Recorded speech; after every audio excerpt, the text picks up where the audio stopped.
তো ইউজারের কাছ থেকে ডেটা আমি নেব কিভাবে কিউবেসিকে? তো ইউজারের কাছ থেকে ডেটা, আমরা যখন ডেটাগুলোকে শুধু স্টোর করছিলাম আমরা লেট ফাংশন ইউজ করছিলাম। আমি লিখছিলাম লেট a ইকুয়াল টু 10।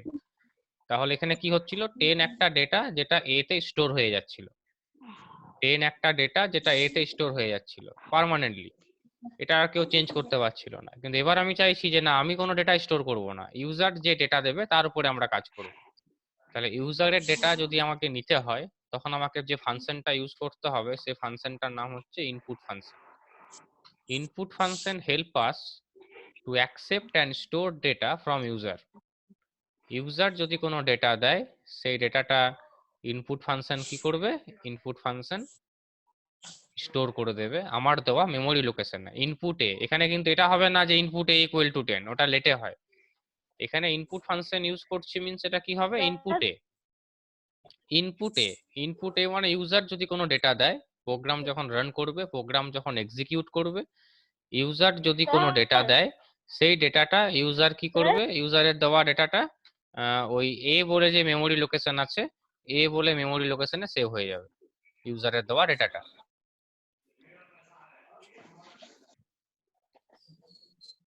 ইউজারের দেওয়া ডেটাটা এ বলে যে মেমোরি লোকেশন থাকছে সেই মেমোরি লোকেশনের মধ্যে স্টোর হয়ে যাবে।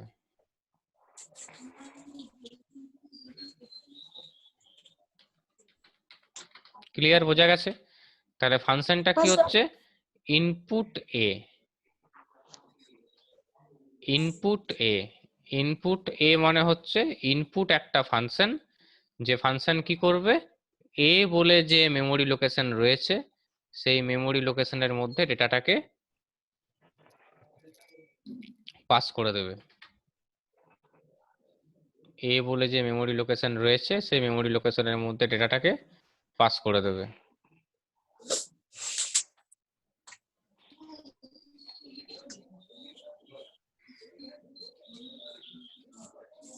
কোটেশনের মধ্যে মেসেজ দিতে পারি, এই মেসেজ দিলাম এন্টার এনি নাম্বার সেমিকলন এ।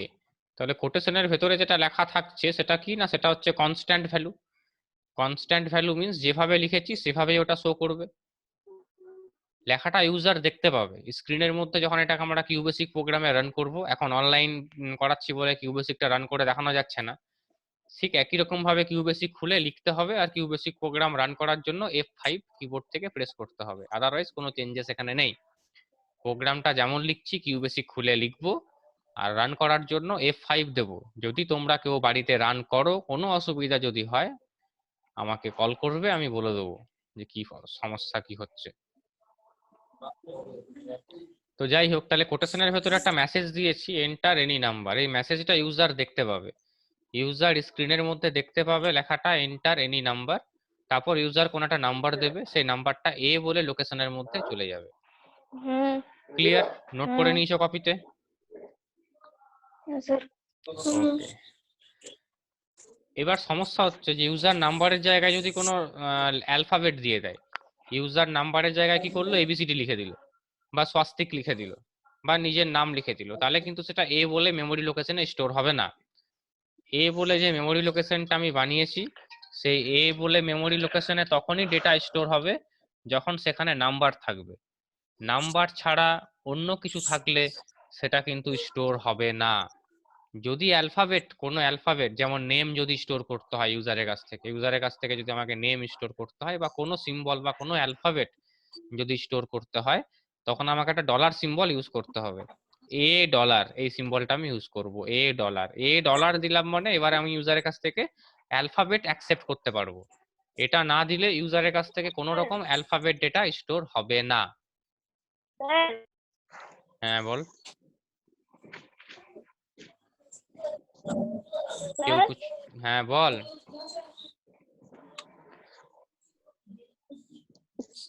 কে প্রশ্ন করছিস বল। শুনতে পাচ্ছি, বল। বলছি এখানে হচ্ছে না। কি হচ্ছে না? বলছিলাম যে ফটোটা দিয়ে কিছু আসছে না, তোমার যে স্ক্রিনটা আসছে না, মাত্র দুটো পেজ আছে। কি দেখতে পাচ্ছিস না? নোটপ্যাডটা দেখা যাচ্ছে না? স্ক্রিনটা দেখা যাচ্ছে না? না, অভিজিৎ। হ্যাঁ, স্ক্রিনটা দেখতে পাচ্ছিস দেবজিৎ স্ক্রিন দেখা যাচ্ছে নোট স্ক্রিনটা? হ্যাঁ স্যার। হ্যাঁ, হ্যাঁ তাহলে স্যার। তোর স্বস্তিক তোর নেটওয়ার্কের কিছু প্রবলেম হচ্ছে, বাকিরা তো সবাই দেখতে পাচ্ছে, তার মানে এখান থেকে কোনো সমস্যা নেই, তোর দিক থেকে কোনো সমস্যা আছে। তাহলে দুভাবে আমরা ইউজারের কাছ থেকে ইনপুট নিতে পারি। একটা হচ্ছে প্লেন এবিসিডি, যে কোনো ভেরিয়েবল নেম দিতে পারি ডেটাগুলোকে স্টোর করবার জন্য। এ নাম দিতে পারি, এক্স ওয়াই জেড যা খুশি নাম দিতে পারি, সেই মেমোরি লোকেশনের মধ্যে ডেটাটা স্টোর হয়ে যাবে। আর যদি অ্যালফাবেটিক কোনো ডেটা ইউজারের কাছ থেকে আমাকে অ্যাকসেপ্ট করতে হয়, অ্যালফাবেটিক ডেটা, তখন আমাকে ডলার সিম্বলের ইউজ করতে হবে। এ ডলার বলে যে সিম্বলটা রয়েছে, সেই এ বা বি যাই নাম দিই, তার পাশে ডলার সিম্বল আমাকে অ্যাক্টিভেট করতে হবে। Then we accept alphabetic data from user. এই দুটো জিনিসকে মাথায় রাখতে হবে। এবার তাহলে আমি প্রোগ্রামে চলে যাচ্ছি, কোনো প্রশ্ন না থাকলে কারুর।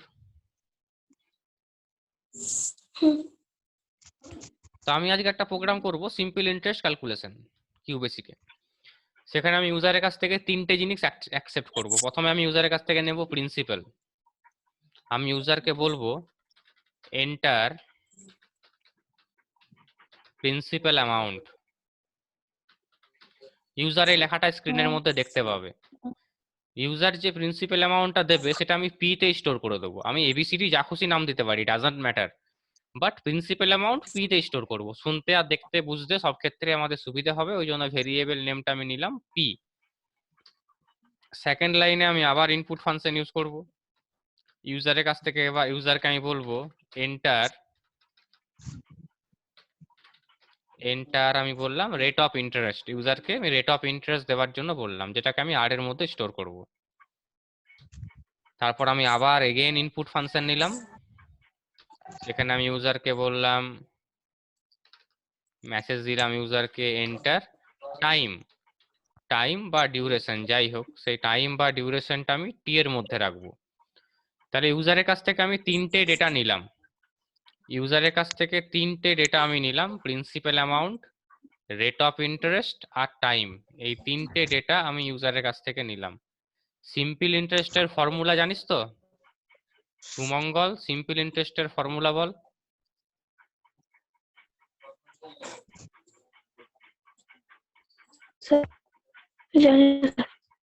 কে পারবি সিম্পল ইন্টারেস্ট ক্যালকুলেশনের ফর্মুলা?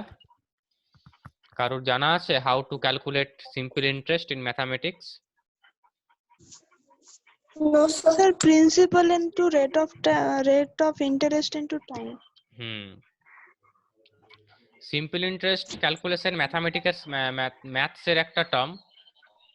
সেই ম্যাথসে সিম্পল ইন্টারেস্টের ফর্মুলা হচ্ছে P into R into T by 100। লিখে রাখ, P into R into T by 100, এটা হচ্ছে সিম্পল ইন্টারেস্টের ফর্মুলা। পি মানে প্রিন্সিপাল, আর মানে rate of interest, T into time, এই তিনটেকে ইন্টু করে 100 দিয়ে ডিভাইড করলে সিম্পল ইন্টারেস্ট বেরিয়ে যায়। P into R into T by 100। হ্যাঁ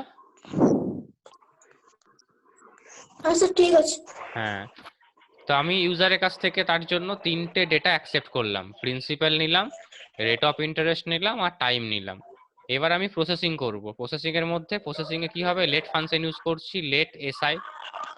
এসআই বলে একটা ভেরিয়েবল নিলাম, যেখানে কি স্টোর হবে, P into R into T divided by 100। তাহলে প্রিন্সিপাল অ্যামাউন্ট কি আমি জানি না, ইউজার যেটা দেবে সেটাই। ইউজারের দেওয়া প্রিন্সিপাল অ্যামাউন্ট, ইউজারের দেওয়া রেট অফ ইন্টারেস্ট আর ইউজারের দেওয়া টাইম, এই তিনটে ইনটু হবে, তার সাথে ডিভাইড হবে 100। এটা হচ্ছে প্রসেসিং। আফটার দ্য প্রসেসিং যে রেজাল্ট জেনারেট করবে, সেই রেজাল্টটা চলে যাবে কোথায়, এসআই বলে ভেরিয়েবলের মধ্যে চলে যাবে। এবার আমি সিম্পল ইন্টারেস্টটাকে দেখাবো। দেখানোর জন্য আমাকে কি ইউজ করতে হবে, প্রিন্ট কমান্ড। প্রিন্ট আমি লিখলাম SI equal to, SI equal to কথাটা কোটেশনের ভেতরে লেখা আছে। কোটেশনের ভেতরে লেখা আছে মানে যেভাবে লেখা আছে সেইভাবেই শো করবে, কোনো কিছু হবে না। তারপর এসআই। সেকেন্ড টাইম যে এসআইটা আমি লিখলাম, এই এসআইটা হচ্ছে দা ভ্যালু অফ এসআই। এই যে তার আগের লাইনে এসআই ক্যালকুলেশন হয়েছে, এই যে রেজাল্ট যেটা আফটার প্রসেসিং, এই যে প্রসেসটা আমি করেছি, এই প্রসেসিং এর যে রেজাল্ট, সেই রেজাল্টটা ট্রান্সফার হয়েছে এসআই বলে ভেরিয়েবলে, সেই এসআইটা এখানে শো করছে, দা ভ্যালু অফ এসআই। আর এখানে যে সিঙ্গেল কোটে ডবল কোটেশনের মধ্যে এসআইটা লিখেছি, এসআইটা তো ডবল কোটেশনের ভেতরে লেখা আছে, এই এসআই এর জায়গায় আমি এএসডি লিখে দিলে এএসডিও শো করবে। এটার কোনো ভুল কিছু নয়, মেশিন এটা নিয়ে কিছু বুঝতেই পারবে না, আমি যা লিখবো তাই দেখাবে।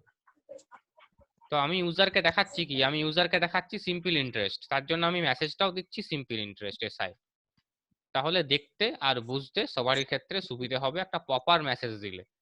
আদারওয়াইজ কোটেশনের ভেতরে আমি যাই লিখছি সেটা কিন্তু মেশিন ওটার কোনো চেকিং করছে না, আমি যাই লিখে দেবো সেটা স্ক্রিনের মধ্যে ডিসপ্লে হবে।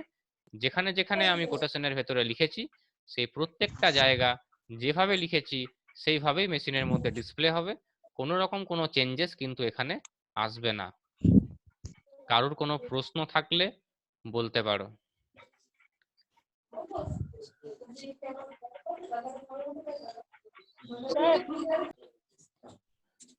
একটা নাম্বার সেটা আমি এফ এর মধ্যে স্টোর করলাম, কি নাম্বার না ফিটস। ইউজার এনি নাম্বার দেবে কিসে, ফিটসে দেবে, সেটাকে আমাকে কনভার্ট করতে হবে কিসে, ইঞ্চিতে। এবার তার জন্য আমাকে ফর্মুলা জানতে হবে যে how many inch equal to 1 feet. কে বলতে পারবে কত ইঞ্চিতে 1 ফুট হয়? কত ইঞ্চিতে 1 ফুট হয় কে বলতে পারবে? সুমঙ্গল, শ্রীদীপ, অভিলাষা, দেবজিৎ, কে বলতে পারবে কত ইঞ্চিতে 1 ফুট হয়? স্যার 12। 12 ইঞ্চিতে 1 ফুট হয়। তাহলে ইউজার কিসে দিচ্ছে, ফিটে দিচ্ছে, ফুটে দিচ্ছে। সেটা ইউজার 2 ফুট দিতে পারে, 3 ফিট দিতে পারে, 5 ফিট দিতে পারে, ইউজারের ব্যাপার। ইউজার যে ভ্যালুটাই দেবে, যে অ্যামাউন্টটা দেবে, সেই ডেটাটা বা সেই অ্যামাউন্টটা এফ এর মধ্যে স্টোর হয়ে যাবে। ইউজার যে ভ্যালুটা দেবে সেই ভ্যালুটা এফ এর, এফ বলে যে ভেরিয়েবলটা বানিয়েছি সেখানে স্টোর হয়ে যাবে। এটা হয়ে গেল ইনপুট। এবার প্রসেসিং কি হবে না, প্রসেসিং এর জন্য আমি লেট ফাংশন নিলাম, because let function store the data. Input function use করেছিলাম for accept the data and we use let function for store the data. তো লেট ফাংশন দিয়ে আমি ইঞ্চের জন্য আইএন বলে একটা ভেরিয়েবল নিলাম, আইএন।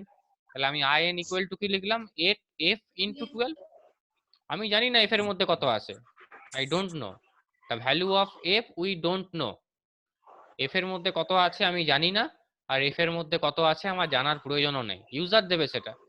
ইউজার যদি এফ এর মধ্যে 2 দেয় তাহলে এখানে ক্যালকুলেশনে কি হবে, 2 ইনটু 12, 24 স্টোর হবে আইএন এর মধ্যে, আইএন এর মধ্যে স্টোর হবে 24। ইউজার যদি 3 দেয় এফ এর মধ্যে 3 ট্রান্সফার হবে, এফ এর মধ্যে যদি 3 ট্রান্সফার হয় তাহলে এখানে হবে 3 ইনটু 12, মানে ইনের মধ্যে ট্রান্সফার হবে 36। তাহলে যেটাই হবে প্রসেসিং সেটা ইনের মধ্যে ট্রান্সফার হয়ে যাবে। এবার আমি তার আউটপুটটা দেখাতে হবে, তো স্ক্রিনের মধ্যে তো আউটপুট দেখাতে হবে, কাকে দেখাবো, ইনকে দেখাবো, আইএন ইনকে, কারণ ইনের মধ্যে রেজাল্টটা আছে। যদি ইউজার 3 দেয় তাহলে আউটপুটে আসবে 36, যদি ইউজার 4 দেয় আউটপুটে আসবে 48, ইউজার যদি 1 দেয় তাহলে আউটপুটে 12ই আসবে। তো এই যে ম্যাথ গুলো, ছোট ছোট যে ম্যাথ গুলো, সেগুলো জানতে হবে, তার উপরে বেস করে ক্যালকুলেশনস গুলো আমাদের হতে থাকবে। এটার উপরে যদি কারো কোনো প্রশ্ন থাকে তো বলতে পারো।